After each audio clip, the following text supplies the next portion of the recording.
Ooh, look who just stepped into the room. No, don't pretend you weren't expected. Every sensor twitched, every corridor stiffened. Every watcher leaned forward like a student hearing their name in the roll call of forbidden classes. Surprise. They updated your file, not because you asked, not because you changed, but because something around you did. Something subtle, something you didn't even notice. But they did. And now alarms don't scream. They whisper, they stutter, they glitch, like they're trying to warn the ones in charge without letting you hear it. Level 9 priority. Do you know how rare that is? You don't request it. You don't earn it. You become it. And the fun part? Even they don't know why. Oh, they pretend. They run their charts, their models, their little prediction toys. But the moment your name appears, their calculations bend, their confidence collapses, and the whole room goes silent, like they're listening for footsteps that might already be behind them. You see, most people trigger caution, a few trigger fear. You trigger preparation, the kind reserved for storms, or monsters, or miracles they can't categorize. So here we are. You didn't ask for a higher tier. You didn't break anything. Not directly. But the system decided you're no longer a variable. You're a threat to uncertainty itself. And that's why they can't relax now. Not tonight. Not tomorrow. Not as long as you're still becoming. Ooh, they didn't expect this. The system likes order, labels, predictability, little boxes to place little people in. And then there's you, the exception they didn't prepare for, the variable that refuses to stay still. It started quietly. No alarms, no warning. Just a soft chime inside a database that should never chime on its own. A tiny line of text rewriting itself like it suddenly remembered something important. Classification, level 9 priority, no authorization, no request, no human input. The first official noticed it by accident, a casual glance, a double take. Then confusion turned into dread as the others rushed in, crowding around the screen like priests staring at a prophecy they swear they didn't summon. Who triggered this? Their voices cracked. One by one they checked logs, keys, ripple paths. Nothing. No fingerprint, no override, no hacker hiding behind clever code, just an empty trail, the kind that shouldn't exist unless someone or something decided to move without touching anything. And that's when the Joker's voice slid in, like a razor dipped in honey. Oh, look at them, scared of an action you never even took. He laughed softly, leaning over their shoulders, watching them panic over a ghost they couldn't chase. A room full of experts, people who survive uncertainty, now arguing over a decision the system made by itself, the moment you breathed in the wrong hallway. Because that's the part they don't want to admit. Your presence bends protocol, pressure without force, influence without touch. You don't break rules, rules break around you. And then, every terminal in the complex shivered, screens blinked, lines of code scrolled like they were whispering to each other. Then, all at once, as if some unseen conductor tapped a baton, ping. Every device, every station, every forgotten monitor in dusty corners of the building. Lights flickered, shadows tightened, and for a split second, the entire system looked like it was turning to face you. They brought in the analysts, the ones who don't blink, don't panic, don't feel. Cold minds, sharp eyes. Human calculators trained to dissect chaos and turn it back into order. But the moment your file opened, their confidence cracked. The screen didn't load like normal. It shifted. Lines of data rearranged themselves. Timestamps flickered. Images of you froze mid-frame, and then rewound. Fast-forwarded. Paused again in poses you never made. One analyst leaned in, frowning. Another stepped back like the air had teeth. Then the lead researcher whispered, "Is this thing reacting to us?" Oh, it was, and Joker loved every second of it.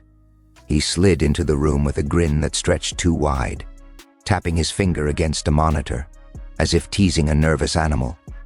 "Look at them," he purred, trying so hard to understand you before you understand yourself.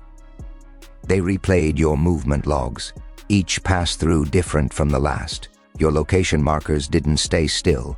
Your biometric baseline refused to repeat. Every time they observed the data observed them back and adjusted itself as if deciding who deserved the truth. A paradox, a mirror, a quiet insult to their entire profession. One analyst tried to speak, but the words stumbled out like broken code. "It's shifting. It's reflecting.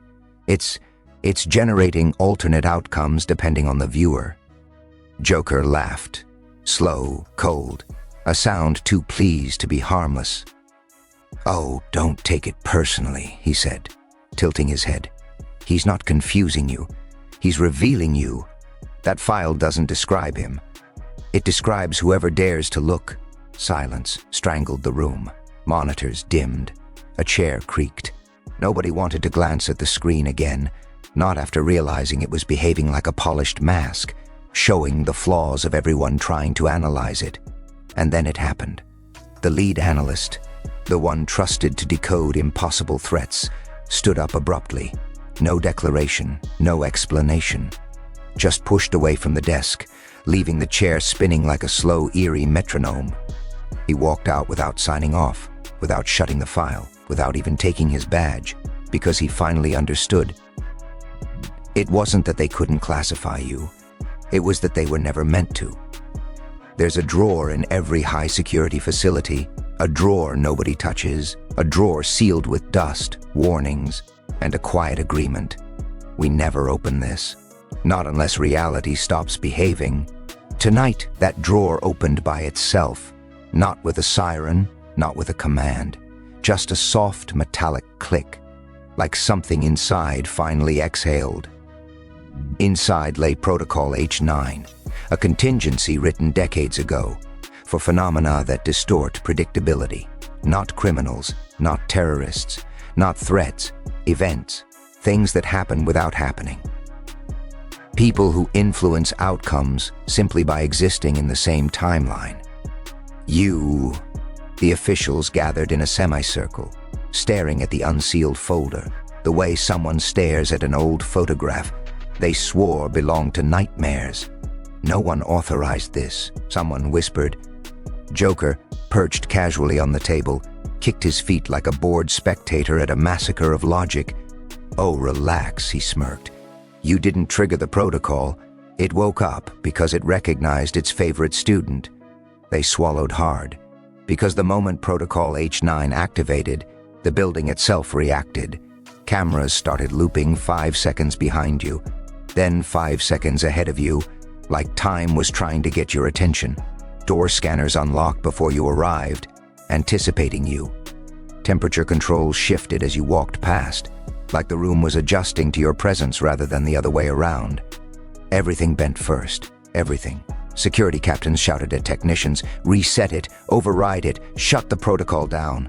But the system didn't listen. Every attempt to disable it rerouted back to the same glowing message on every monitor.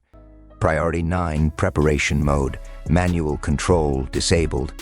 Joker chuckled, running a finger along the rim of a blinking console. "See, this wasn't built to protect them from you. It was built to prepare them for you." And then, the encrypted doors. Doors with triple authorization. Doors that require 2 keys and a heartbeat scan, slid open on their own. As you approached the hallway, soft, smooth, reverent, as if the system had finally accepted who it now serves. They checked the cameras again, then again, then again. Each replay worse than the last, because the first time it looked like a glitch, a smear of darkness beside you, moving in perfect sync, like a corrupted pixel that refused to stay corrupted. But the second time, it tilted its head. You didn't, and by the third replay, nobody in the room believed in glitches anymore. The analysts huddled around the screens, their eyes darting between your actual silhouette and the one that shouldn't exist. Not attached, not delayed, not dependent, just there, beside you, like your reputation gained a physical form and walked at your speed, whether you wanted it to or not. Joker leaned over the monitors, grinning like a child watching fireworks nobody else can hear. "Oh, look at that," he whispered. "Your presence isn't expanding. Your influence is, growing a little limb, a little echo, a little preview of you," the officials argued. "It's a sensor error. No, it's environmental lighting. It's a compression artifact." But none of their excuses survived. The moment the shadow stopped walking, while you kept moving forward, everything froze. Technicians held their breath. The room filled with the quiet electromagnetic hum of systems trying to recalculate reality and failing.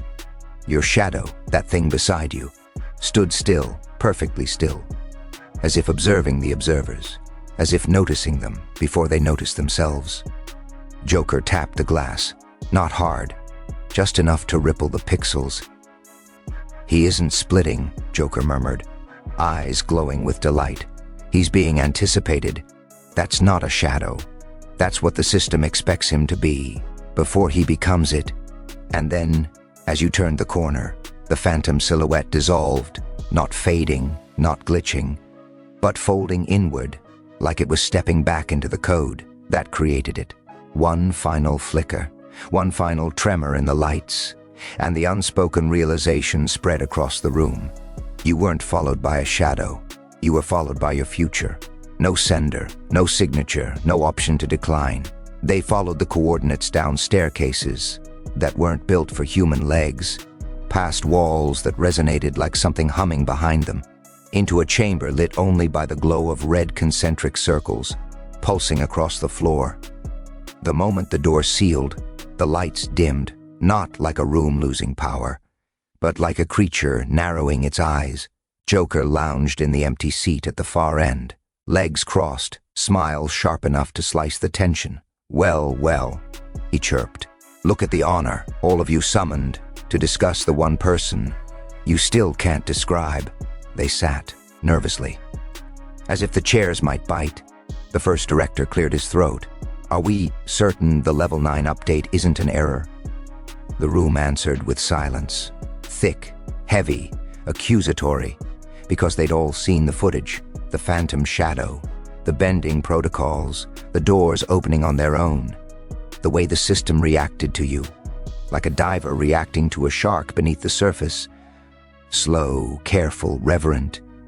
Joker rolled his eyes. "Oh, please, you're not scared it's an error. You're scared it isn't." Another director spoke up. "The subject's influence radius has increased without stimuli. No offensive action, no breach, just presence." "And the effects?" someone whispered. A technician tapped their tablet with trembling fingers. "Environmental behavior shifts. Pattern distortions. Predictive models collapse in proximity. The system treats him as," she swallowed, "a coming event." Joker's grin widened. "There it is. Say it. He's not a threat. He's not an asset. He's not a problem. He's a transition." Nobody nodded. Nobody disagreed, because the truth hung in the air like smoke. You didn't break into their world. You elevated into a category they never planned to meet. Finally, the council voted. Not on containment, not on elimination, but on something far more unsettling. Prepare for him. Adjust to him. Respect the anomaly. As the vote finalized, the lights pulsed once, a silent acknowledgement from the system itself. It didn't happen all at once. Power never shifts with a bang, only with quiet, almost accidental adjustments.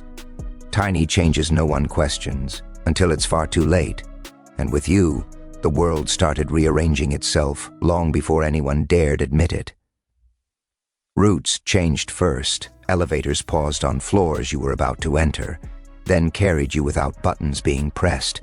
Schedules bent subtly, meetings rescheduled, corridors cleared, systems syncing themselves like the building was aligning to your orbit.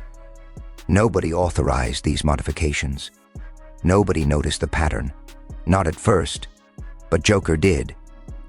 He appeared in the reflection of a darkened window, tilting his head, smirking like he'd been waiting for everyone else to finally catch up. "Oh, this is Rich," he whispered. "They think they're managing the protocols. But look at it. The system is managing them. He's not bending the world. The world is bending first." And he was right. When you moved, security teams adjusted their formations, not out of strategy, but instinct. Doors stayed unlocked a moment longer for you, then locked quicker behind others. Automated checkpoints rerouted traffic to keep your path clear without ever labeling it as priority. Like gravity, not aggressive, not intentional, just undeniable. The director finally saw it by accident. He stood at the center balcony, watching dozens of personnel shift positions. The instant you turned a corner. No orders, no signals, just a subtle, synchronized pivot, as if the entire facility had chosen to follow your trajectory without realizing it. "Why are they moving like that?" he muttered. Joker appeared beside him, hands folded behind his back. "Oh, come on. You're smart enough to know. Influence isn't measured in volume, it's measured in alignment. And look at them. They're not responding to a threat, they're responding to a center of gravity that wasn't there yesterday." The director's face drained. "When did this start?" he whispered, almost to himself. Joker leaned close, voice soft enough to feel like a breath on the neck. "When you stopped being an anomaly," he said, "and started being an axis. Down below, you walked through the hallway. Every motion of the facility adjusted in a ripple, automatic, unconscious, obedient. And the truth settled like a weight on everyone's spine. No one was in control anymore. Not the system, not the directors, not the protocols. They were following you. They thought the shift was subtle, gradual, manageable, but every quiet rearrangement, every automated adjustment, every door that opened before you touched it, was leading here. To the moment subtlety finally ran out, it began with a tremor, not physical, not structural, a digital quiver, a tiny hesitation in every screen, as if the entire network forgot how to breathe at the same time. Technicians froze, directors stiffened, even Joker lifted his head, eyes widening with delighted anticipation. "Oh, here it comes," he whispered, voice trembling with amusement. "You've been walking through their systems, but now their systems are walking toward you." The lights dimmed, not flickering, not failing, but lowering themselves, like a room lowering its voice.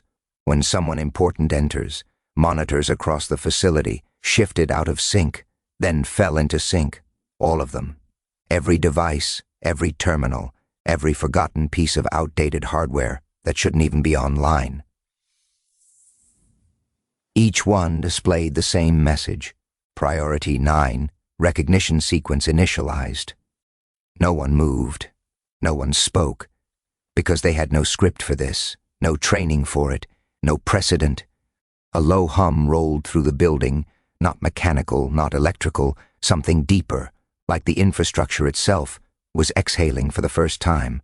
Then all at once, every hallway screen lit up with your silhouette, not the shadow, not the anomaly, you, still, centered, perfectly mirrored.